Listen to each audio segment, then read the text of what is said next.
Nick, do you think that the extra weight that you had, the 10 extra pounds, also played a big factor in terms of the result from the first fight and the result from the second fight? No, you know what? I don't think it did. I think, like I said, I think it was just the indecisiveness. Like, I went out there throwing a little bit of punches and then grabbing on him a little bit, and I didn't commit to a takedown. The ones I did commit to, I went on top, and I think that's I had decided to go on top in that fight, and I started going on top. Just like I decided to work my stand-up in this fight, and I started working my stand-up. And the thing was, it was too indecisive in the first round, and before I started to taking it to the ground, I was already hit and I was already cut. And that doctor shouldn't have stopped the fight. It was a small cut. I had blood in my eye in this fight. Yeah, I had blurry, it was blurry on one side, and I'll fight with one eye. I mean, it was the same thing in the last fight. I had one eye was a little blurry, and I was going to win that fight, man. I wasn't going to lose that fight. I think I would have won that fight in the second round. This guy trained how to fight me. He knew how to fight me this time, and he went 5 rounds. And if I had been a little bit less indecisive this time too, I think I would have finished the fight. Like I said, with that guy, it's just it's about committing to one or the other, taking him to the ground or staying up. If I choose one or the other, I don't think I'd run into problems the way I did. Nick, was it when you got cut? Was there any trepidation, any thoughts of shit? It's the whole Elite XC thing all over again. No, I was just, I was more like, I don't give I'm like, they're not going to stop me this time. I don't care. Yeah. I was angry, but I mean, what are you going to do, man? I knew I screwed up. I got careless and came in, I was rushing in there a little bit too much, and I just had to take a step back and go, why'd I do that? And then, just do the right thing. With everything being said, are you ultimately happy with your performance, or is there, coming out of this, do you think there's something that you need to work on? No, I'm not. I don't want to say I'm completely happy with my performance. I know what I shouldn't have done now, and so I'm happy. I'm happy with the way it went. I can't complain. I won the fight. So. Hey Nick, it looked like they were taping your glove right before coming out to the cage, and then they taped your second one in the cage. Were you properly warmed up at the start of the fight? I'll tell you what. I didn't. Kunich came in, and she shook my hand before the fight, and she had her hands wrapped already. And I'm going, isn't she coming out before me? And I was going, I should probably already be wrapped right now. So it was not going good whatsoever. I had a really late warm up. And, not that I didn't have a really good corner with me, but we were just kind of relaxing a little bit too much back there. So I was really in a hurry to get I was Josh Thompson's fight, and I'm being wrapped, and I'm like, oh my God. No, I'm just going like, please don't get knocked out. I'm like going, I'm rooting for Josh, like, come on, Josh. Don't tap out, or, so. But, yeah. It looked like to me, personally, that in the third round, you really started to get your rhythm. Was there, at what point for you personally, did it click? Like, okay, I'm on this roll now, I got him. I think I am a slow starter, a lot of the time. That's why I had a good plan for the second round. And then I think I screwed up a little bit in the second round, but I just knew I had to pull it together, and that's what I did.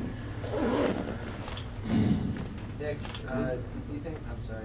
you think switching stances, because you really switched it up, it seemed like quite a lot between fighting southpaw and orthodox, you think that confused him at all? I think it screwed with him a lot. I think, I was standing southpaw just when I was standing across from him, and then when we came across, I was standing conventional, so I think he was like, whoa.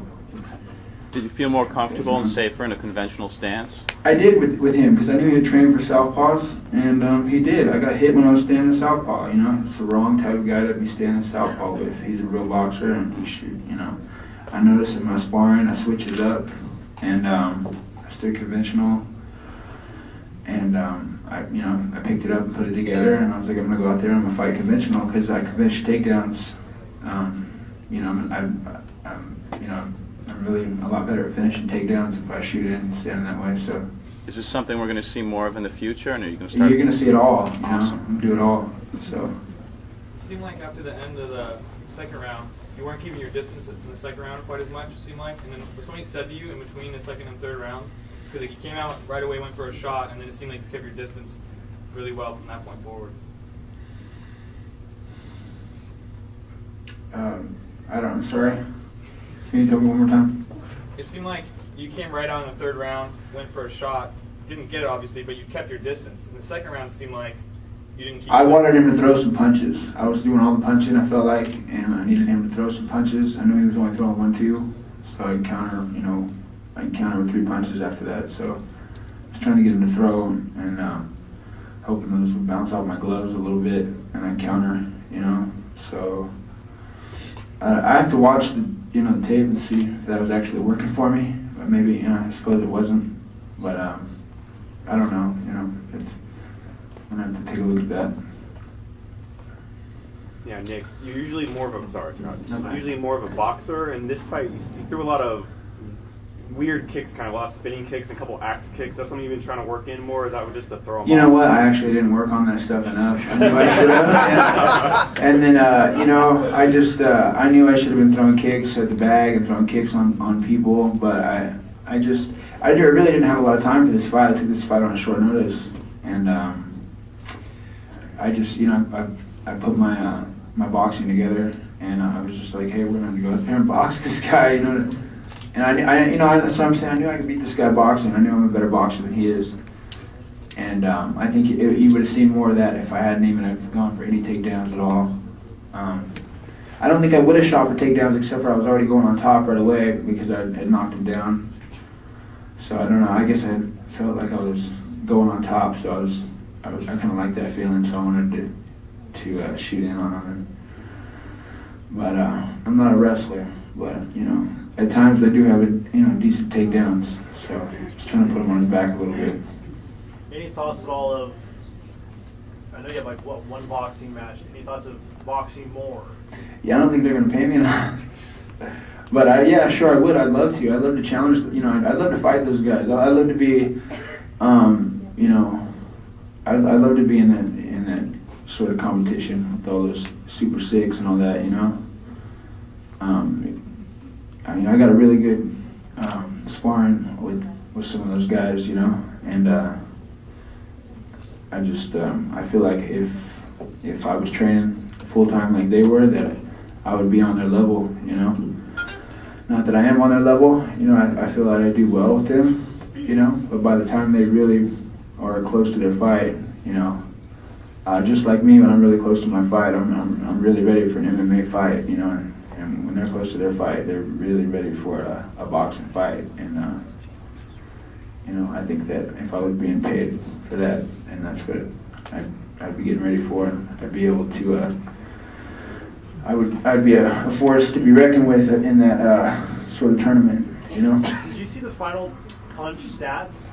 It was surprising to see that KJ had thrown more punches. Did you see the final punch stats at all? No, but I figured that I wasn't going to try to throw too many punches because I knew that he would get swinging wild and miss. You look to be the busier fighter. It's just that he was throwing those punches. I think I was making him miss a lot though, So for the media and for Nick right here, the total strikes thrown, Diaz was 443 and Nunes was 611. And the total strikes landed was 310 to 194. Power punches was 103 to 134. So it's actually very interesting, the breakdown. But from my opinion, the flow of the fight after the second round definitely went. And even the first round when he dropped KJ, right? The second round I thought was pretty even, and then he started controlling after the third round, and then I think clearly. Control the fight the rest of the way through. But guys, you know what?